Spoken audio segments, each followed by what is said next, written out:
Bueno, perfecto. La clase del día de hoy es bastante sencilla, bastante específica desde el punto de vista patológico y en este aspecto siempre nos van a solicitar un ultrasonido Doppler portal para indicaciones muy específicas, ya sea para derivaciones transyugulares, para hipertensión portal, para trombosis portal y sobre todo para transformaciones cavernomatosas del aporte. También puede ser aneurismas de la arteria hepática, puede existir también neumatosis portal, uno también de los tantos criterios indicativos para la realización de este tipo de estudio. Bueno, vamos entonces a comenzar la clase del día de hoy. Recuerden, estamos adscrito todo este proceso académico a la clínica docente de radiología. Entonces, vamos a iniciar la clase correspondiente al módulo 2, que sería abdomen.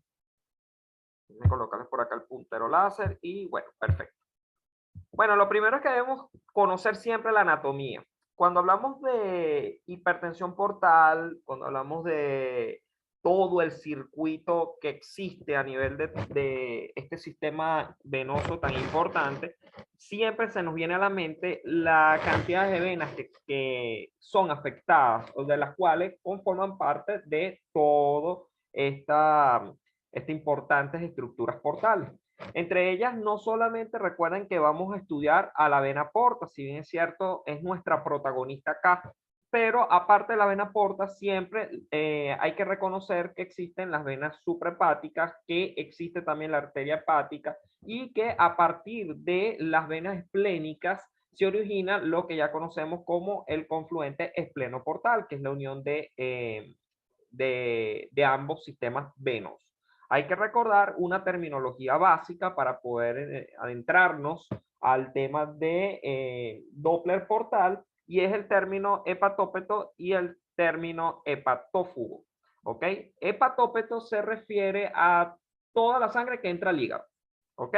Eso se traduce al transductor como todo lo que se va acercando es de color rojo. Por lo tanto, la vena porta, suena paradójico porque es una vena, es la que le ofrece el 80% de toda la irrigación al parénquima hepático, nada más y nada menos. Entonces, la vena porta juega un papel fundamental en todo este circuito, en toda esta anatomía a lo que se refiere en el sistema porta.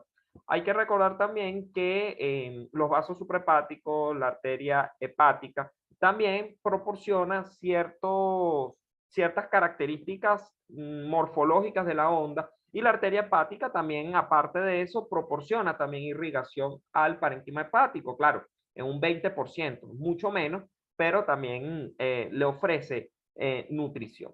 Entonces, bueno, acá les traigo como especie de repaso anatómico para que con calma revisen de dónde proviene cada uno de los vasos, de las venas, ¿ok? En dónde confluyen, para que así tengan una visión mayor de lo que vamos a estudiar. Esto, si bien es cierto, no voy a hacer hincapié de cada una de estas relaciones, pero sí es importante que más adelante lo verifiquen.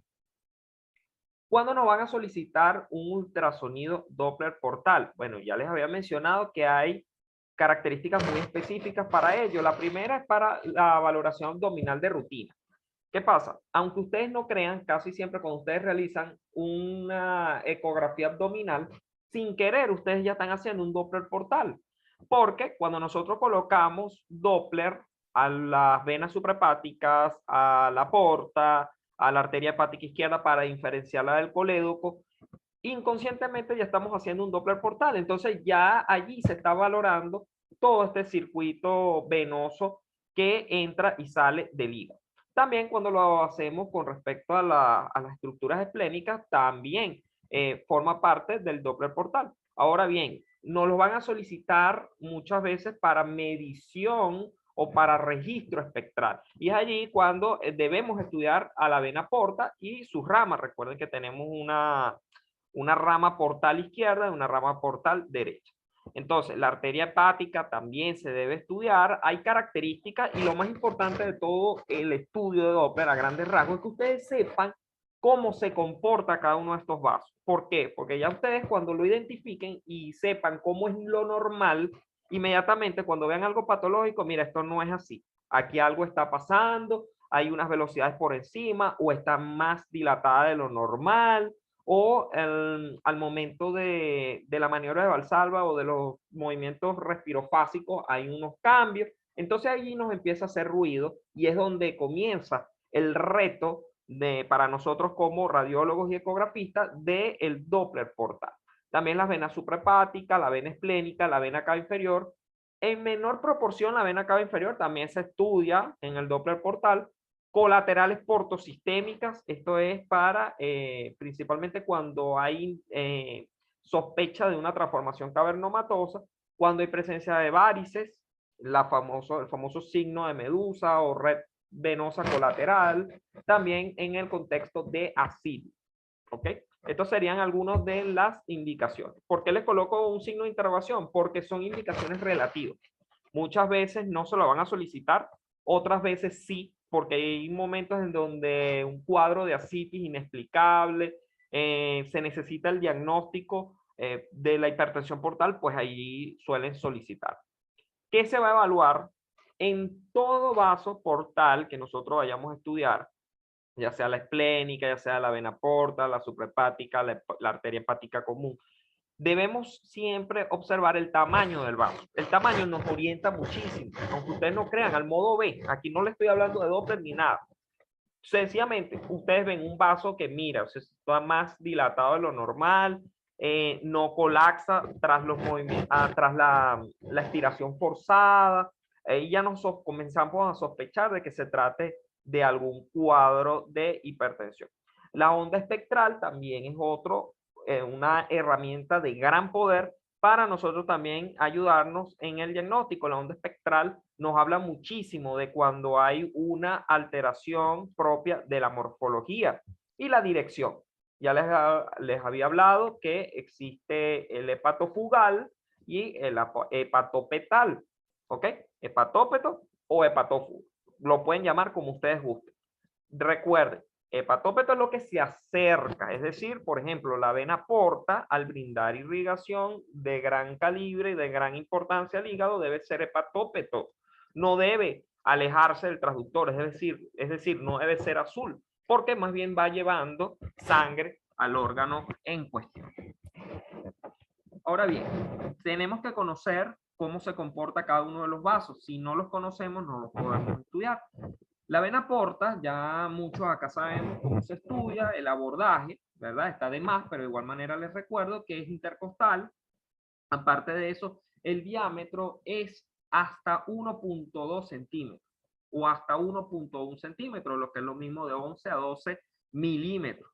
Hasta allí es lo normal. Varios autores ya consideran que por encima de 12 ya hay una dilatación de la vena porta. La dirección, vuelvo y les repito, llega al hígado, se acerca al transductor, es decir, que es hepatópeto o, bueno, es un vaso que, hablando de la gama de colores, debería ser rojo, ¿ok? Y la velocidad picosistólica es de 13 a 23 centímetros por segundo, con una media, un promedio de 18 centímetros por segundo, pero no debe estar ni por debajo de este límite inferior ni por encima del límite superior o del límite máximo. Aquí un ejemplo de cómo se ve la vena porta con sus ramas. Importante siempre que a este nivel coloquemos el Doppler color, luego el registro espectral y allí es donde vamos a analizar si la dirección es normal, si el diámetro es normal y si las velocidades picosistólicas al registro espectral son normales. Aquí un ejemplo característico es una vena porta normal. Aquí ya se le colocó el Doppler color, se le colocó también el análisis espectral o el Doppler pulsado y allí miren el registro de onda, el trazo de onda que nos demuestra. Fíjense que es positiva, continua, porque es hepatópeto. La vena porta, ya como especie de resumen, recuerden, flujo anterógrado, no es retrógrado, no se aleja del transductor, no se aleja del hígado, se acerca al parénquima. Aporta el 75% de sangre, el grado de pulsatividad está asociado al ciclo cardíaco en menor comparado con las venas hepáticas y el flujo es hepatógeno. Hay otra representación característica de cómo se visualiza. Ahora bien, la vena porta puede tener variaciones respirofásicas, es decir, que si ustedes le piden a un paciente que respire profundo y que bote el aire, la vena porta suele modificarse. Es decir, que puede cambiar sus velocidades, ya sea aumentándolas o disminuyéndolas dependiendo de la respiración. Es la famosa respiración portal. ¿Qué les trato de decir con esto? Que la vena porta es sensible dependiendo de la respiración que traiga el paciente. Por lo tanto, hay que tratar de saber en qué momento solicitarlo porque tiene mucha sensibilidad a la respiración. Aquí, bueno, varios ejemplos de vena porta. Miren acá esta. Llamaba la atención porque parecía como dilatada, se midió y resulta que tiene un diámetro anteroposterior de 13.7 milímetros o 1.37 centímetros, la cual está discretamente dilatada. Y bueno, aquí tendríamos la vena porta en respiración, en movimientos respiratorios que suelen modificarla. Si le decimos al paciente que realice la inspiración profunda, suele dilatarla un poco, pero al momento de colapsarlo con el transductor, pues suele ser un poco complicado. Así que no es tampoco un cambio tan importante lo que vamos a orientarnos si jugamos con las maniobras de Valsalva. Y aquí miren también cómo se aprecia, cómo hay un cambio brusco de las velocidades. Bueno, ahora vamos a estudiar el siguiente vaso, que sería las venas suprahepáticas. Ya todos las conocemos por los famosos signos de la pata del gallo. El abordaje es igual. La diferencia con las venas suprahepáticas es que se deben medir de dos formas. Recuerden que las venas suprahepáticas son tres. Obviamente hay variantes anatómicas que pueden añadir o quitar una de ellas, pero el diámetro no debe ser mayor de 0.6 centímetros hacia las regiones distales. Es decir, hacia donde termina la patica del gallo, allí no debe pasar de 0.6 centímetros. ¿Ok? Y en la porción más proximal, es decir, ya en la pata como tal, fuera de los dedos, sino la pata propiamente dicha, allí no debe pasar de 1.2 centímetros. Hay autores que consideran 1.5, pero como mnemotecnia, grábense de que si es 1.2, la mitad no debe pasarlo en la porción más distal. ¿Ok? Entonces, 1.2 en la porción proximal y la mitad, que sería 0.6 en la porción distal. El patrón de onda de las venas suprahepáticas a mí me llamó mucho la atención porque es uno de los pocos vasos del organismo que tienen un comportamiento tetrafásico. ¿Ok? Ella tiene dos componentes positivos y dos componentes negativos. Esto es un patrón de onda que nunca se les va a olvidar porque se le denomina en patrón en M, ¿ok? M mellado. Y miren cómo, primero, bueno, el Doppler color, cómo vamos a identificar las venas suprahepáticas y siempre se van a ver así. Las medidas que yo le digo es que esta vendría siendo las que no debe pasar de 0.6 y aquí a este nivel, disculpen, es la que no debe pasar de 1.2, ¿ok? Ok, continuamos entonces. Con respecto a las velocidades, hasta 18 centímetros es lo normal. Fíjense acá. Coloco el Doppler color. Coloco ahora la caja con el volumen de muestra y miren lo que capta el ecógrafo. Capta unas ondas en doble componente por encima de la línea base y dos ondas un poco de mayor acentuación hacia la porción inferior de la línea base. Por eso es tetraédico, por eso es tetrafásico. Ahora bien, viene de la arteria hepática. La arteria hepática también debe valorarse. El momento más importante de estudiar la arteria hepática es cuando localizamos el signo de Mickey Mouse. Recuerden siempre que hacia la izquierda del colédoco o hacia la porción medial vamos a conseguir un vaso muy pequeño que está por encima de la porta. Ese vaso corresponde a la arteria hepática. Entonces, la arteria hepática va a tener un 20% o va a proporcionar un 20% de flujo hacia el parénquima. Entonces, las velocidades picosistólicas es de 25 a 40. No debe pasar por encima del 40 ni por debajo del 25. Estos serían los valores normales. ¿Okay? También tenemos la velocidad diastólica, sería de 10 a 15, y también un índice de resistencia que es de 0.6 a 0.7. Ahora viene la vena esplénica. La vena esplénica también es necesario que la estudiemos. El calibre es de 4 a 5 milímetros. Venas esplénicas dilatadas van a tener más de 5 milímetros, 0.5 centímetros, y en la dirección es hepatópeta también. ¿Okay? Aquí les traigo un informe. Muchas veces le van a solicitar, bueno, ¿qué es lo que voy a reportar? Prácticamente es una ecografía abdominal, pero acá les dejo más o menos para que lo lean con calma todo lo que sugiere colocar en el informe ecográfico. Ahora vamos a hablar acerca de las patologías. Las patologías, como ya les mencioné, son muy específicas, muy claras, ¿ok? Y se van a ir desarrollando conforme a la alteración de estos tres amigos. Recuerden que siempre va a estar la vena porta, la arteria hepática, la vena esplénica y las venas suprahepáticas. Todas ellas deben valorarse en el Doppler. Aquí les traigo de igual manera un diagrama donde nunca se nos debe olvidar los hallazgos ecográficos que debemos observar en cada una de ellas. Morfología, diámetro y dirección. Entonces, la vena porta, miren todo lo que puede ocurrir a nivel de la vena porta en un Doppler. Primero, la hipertensión portal, eso es lo principal. Siempre es importante en cuadros de hipertensión portal para alivio de la congestión que la misma ocasiona, el tratamiento con una derivación portosistémica. Siempre hay que realizar ese monitoreo y lo primero que solicitan, el primer estudio a solicitar posterior a esa derivación transyugular es el Doppler portal.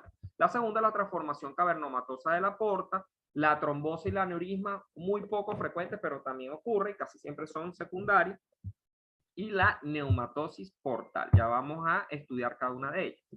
Bueno, esto es especie de repaso para que sepan más o menos en qué consiste la hipertensión portal, y no es más que un incremento, un aumento de la presión hidrostática en todo el sistema portal.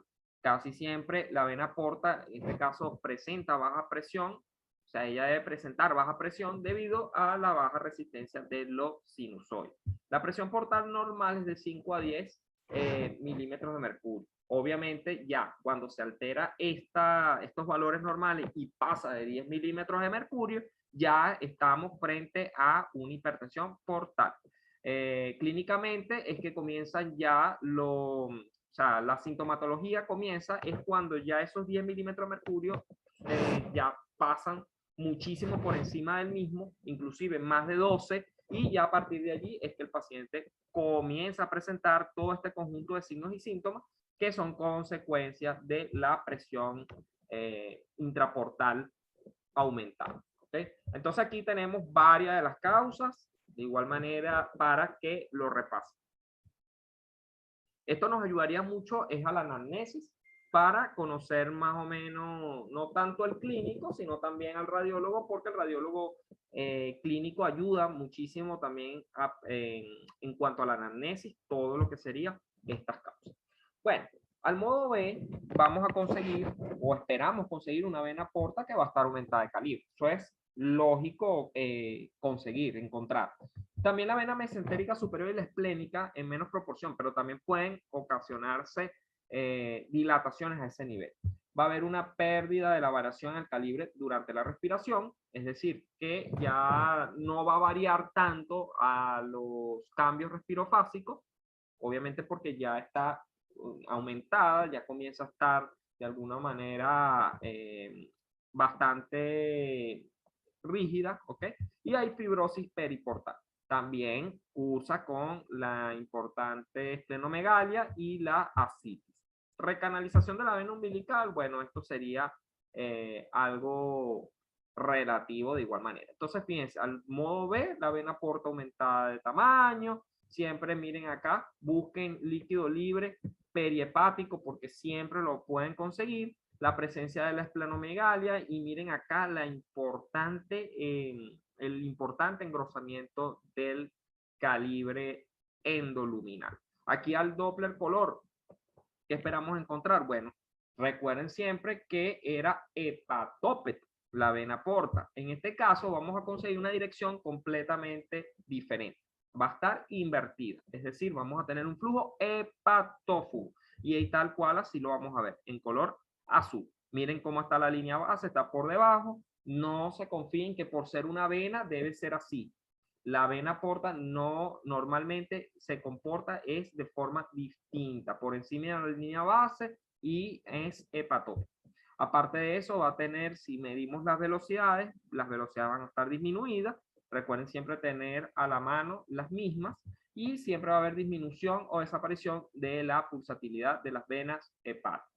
Va a haber, si estudiamos a la arteria hepática, debemos esperar encontrar un aumento del flujo.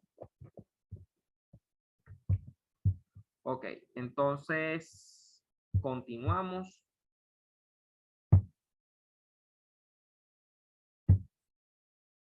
Esta vendría siendo una de las principales indicaciones de la derivación portosistémica transyugular.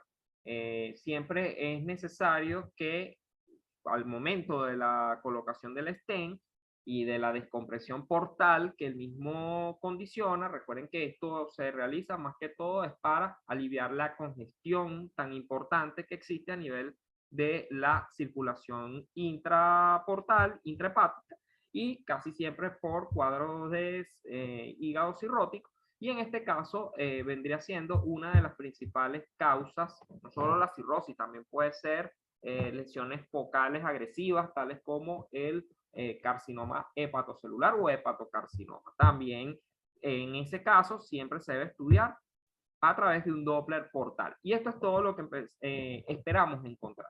La primera, el modo B, siempre hay que observar que esté en una adecuada posición, que el calibre sea de 8 a 10 milímetros, esto es importante, y la luz anecoica no debe haber engrosamiento de la pared. ¿Ok? Al Doppler espectral, las ondas son turbulentas, obviamente porque hay una, tanto a nivel proximal como distal, hay una corrección por completo de ese vaso, por lo tanto, las velocidades también aumentan entre 80 y 200 centímetros por segundo. El flujo es continuo o pulsado. La derivación suele ser así, por eso se le denomina portosistémica, transyugular intrahepática. También miren acá, importante al Doppler color, como el flujo rellena prácticamente toda la luz y puede haber turbulencia porque aquí hay tanto flujos azules como rojos. Es decir, esto es porque hay la misma turbulencia condicionada por todo la misma derivación portosistémica. Por eso las direcciones de flujo cambian de esa forma tan abrupta, pero debería ser durante las primeras 24 horas que se mantenga esos niveles de turbulencia. Ahora bien, la estenosis también es importante valorarla. Muchas veces el vaso puede ser la derivación, así puede ser que no haya ningún tipo de antecedente de derivación. Existe el rango de estenosis. La estenosis condiciona se le denomina así a una disminución del calibre de la derivación transyugular. Entonces, hay un aumento de la ecogenicidad intraluminal porque está tan estrecho el vaso que prácticamente no se percibe. Puede cursar también con ascitis, esplenomegalia y varices. Y al Doppler espectral vamos a conseguir aumento de las velocidades. Esto ya se los había mencionado.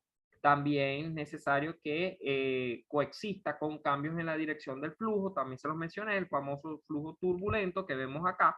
Y al Doppler color se le denomina patrón en mosaico. Entonces, eso vendría siendo una de las complicaciones más temidas que nadie, el cirujano no espera encontrar después de la derivación. Y tenemos la oclusión, que ya prácticamente cuando hay una estenosis de alto grado que no produce prácticamente ningún registro al flujo Doppler. Y eso también se produce porque el material ecogénico de la prótesis está, digamos, tiene un comportamiento como si fuese un trombo. Entonces, tanto así que ya lastimosamente no pasa sangre. Entonces, también es una indicación para el Doppler portal. Ahora bien, la trombosis de la porta es muy sencillo, es como ver cualquier otra trombosis. En este caso, la trombosis de la porta, miren que en vez de ser un vaso anecogénico, lo vamos a conseguir como hipoecoico en su interior. Le coloco al espectral y no capta absolutamente nada. Sospechar al primer momento de una trombosis de la porta. Siempre hay causas de origen maligno. Entonces, mosca con eso y traten de buscar siempre que no haya algún tipo de lesión focal hepática, etc. La transformación cavernomatosa de la porta se le denomina así porque alrededor de la misma se forman varios vasos tortuosos colaterales periportales que se produce alrededor de la misma, y esto es porque si está obstruida, principalmente en causas obstructivas, ¿qué trata de hacer la porta? Bueno, ella debe mantener o garantizar el flujo hacia el hígado, es decir, el flujo hepatópata. Entonces, en ese caso, forma estas varices o estas transformaciones cavernomatosas. Miren acá cómo se aprecia, cómo esa red venosa alrededor de la porta, es decir, periportal, se observa bastante bien, tanto al modo B como al modo color. Sospechar al primer momento de una transformación cavernomatosa de la vena porta. Y miren acá el flujo tan aumentado que el mismo produce, obviamente por ser una colateral. Ahora viene el aneurisma de la vena porta. Esto, bueno, a mí me sonó un poco extraño la primera vez que lo leí porque cuando uno busca el significado de la palabra aneurisma, define a toda dilatación sacular o no de una arteria. Pero resulta que aquí se le llama aneurisma a la vena porta y así está descrito. Entonces, tan sencillo como una dilatación focal, ¿verdad? Bastante circunferencial de la vena porta. Cuando ustedes lo vean, coloquen Doppler para diferenciarlo de un quiste hepático, y en este caso va a mostrar una importante captación. Pendiente siempre con la aneurisma de la vena porta. Con respecto a la neumatosis portal, el nombre se los indica, y no es más que la presencia de focos de gas o gas dentro de la triada portal, y en este caso se observa, mejor dicho, ecográficamente como múltiples áreas o zonas hiperecogénicas que están distribuidas de manera difusa por todo el parenquima hepático, tanto a nivel de la luz de la porta como de sus ramas. Cada vez que vayan a realizar el diagnóstico es muy fácil observarse a nivel ecográfico, pero si lo ven a nivel tomográfico se vería así, más bien hipodensa, todas estas estructuras correspondientes a contenido neutro. Aquí otros ejemplos de cómo se aprecia el lóbulo hepático derecho, todas estas cantidades de imágenes hiperecogénicas, algunas de ellas fluctuantes, periportal. Esto es compatible con neumatosis portal. Siempre se ve en edades pediátricas, siempre. Cada vez que vayan a solicitárselo es en una neumatosis portal presente casi siempre en los pediátricos, pero se puede ver también en adultos, y en este caso siempre hay que visualizar que no haya presencia de patología infecciosa, iatrogenia, entre otras. Bueno, la aneurisma de la arteria hepática sigue siendo un hallazgo muy poco frecuente, pero también, al igual que el aneurisma de la vena porta, también lo podemos conseguir. Y ella la vamos a identificar en el signo de la cabeza de Mickey. Recuerden que siempre siendo la cabeza la porta, la orejita izquierda el colédoco y la derecha la arteria hepática. Se van a dar cuenta que va a haber una asimetría por completo de las orejas de Mickey, y evidentemente es porque la arteria hepática está aumentada de calibre de manera importante. Las venas suprahepáticas pueden estar ocluidas. Ellas no se escapan de la patología portal.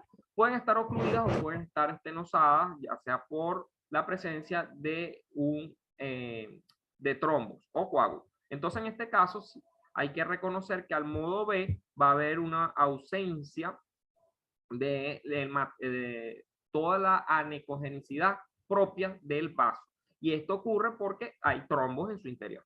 Además de eso, puede coexistir con ascitis esplenomegalia. Al Doppler color, hay veces que el vaso obstruido pues no va a captar. Otras veces puede haber un flujo muy sutil, vamos a verlo así, y en este caso puede estar más bien invertido.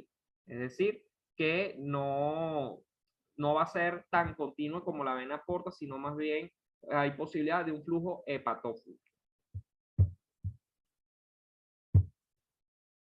Aquí tenemos un ejemplo de las venas suprahepáticas cuando las mismas están alteradas. Miren acá un lóbulo caudado bastante ensanchado en su diámetro anteroposterior. Hay dilataciones de la vena. Miren que acá la vena no debe pasar de 1.2, como he mencionado. Acá está bastante aumentada en su diámetro.